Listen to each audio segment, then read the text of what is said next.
de mettre ça dans les programmes publics prioritaires. Et c'est de là que nous, pauvres Sénégalais, nous saurons que vraiment le budget nous est profitable. Autre chose aussi, moi je trouve que c'est un peu superficiel d'applaudir sur les 5 000 milliards de budget. Parce que le budget évolue. C'est comme la population. La population évolue.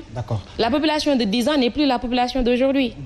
Donc le budget est évolutif. D'accord. Alors, je rappelle que nous recevons sur le plateau Madame Ndeye Soukeye Gueye Mbow. Alors, on va sortir peut-être du cadre du budget et véritablement plonger justement dans une affaire que vous suivez probablement de près, que vos futurs probables administrés suivent de près. C'est l'affaire relative justement à ce redressement fiscal du groupe des médias.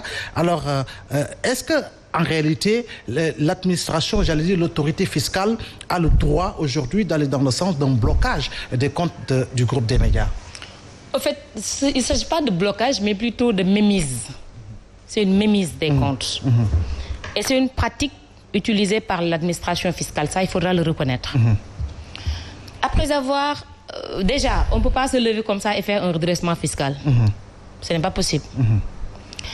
Le Code général des impôts, effectivement, préconise ce qu'on appelle le contrôle fiscal. Un contrôle fiscal, c'est soit lorsque l'administration fiscale sent il y a une suspicion je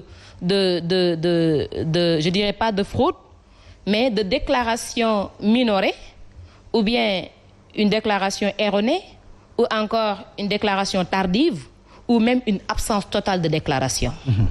L'administration fiscale peut effectivement demander ce qu'on appelle une lettre, faire une lettre de demande d'information, de renseignement et de justification à toutes les entreprises et personnes privées, publiques ou privées, qui sont assujetties à l'impôt. Donc, lorsque l'administration fiscale envoie cette lettre-là, le contribuable, personne physique ou morale, doit à ce qu'on appelle le droit de réponse. Ce contribuable-là doit répondre à l'administration fiscale par rapport à cette demande de renseignement, de prix, d'information, etc. En justifiant ces déclarations. Et là, j'exhorte toutes les entreprises aujourd'hui à garder, à conserver leurs pièces comptables, leurs pièces, les documents financiers, etc., durant au minimum 10 ans. Parce que c'est ça la législation. À titre de justification. À titre de justification. Ouais. Une fois que l'administration fiscale vous aura donc envoyé la lettre, vous avez le droit de réponse. Vous répondez en joignant les pièces justificatives. Une fois que la réponse est servie, l'administration fiscale peut voir qu'effectivement vous êtes en règle, la procédure est suspendue. Ou bien, vos explications ne sont pas convaincantes. Et dans ce cas, l'administration fiscale peut demander à venir contrôler sur place ou sur pièce. Là aussi, c'est très normal. Mais dans cette procédure de contrôle-là, il y a ce qu'on appelle les droits et les garanties des contribuables. Au fait, la loi a mis sur place le contrôle fiscal et ce qu'on appelle également la taxation d'office. Maintenant, pour la taxation d'office, généralement, c'est d'office que l'administration fiscale vient pour vous dire vous devez payer tant. Et généralement, dans les cas de taxation d'office, ce sont des personnes qui ont créé leur entreprise et qui ne se sont jamais présentées à l'administration fiscale et qui exercent librement leur activité. Donc, cette taxation d'office, elle n'est pas de droit? Si, juridiquement parlant et fiscalement, c'est reconnu. Oui. L'administration fiscale a le droit de voir que Abdoulaye Mbow est en activité pendant peut-être 10 ans, mais il ne s'est jamais présenté aux impôts et domaines.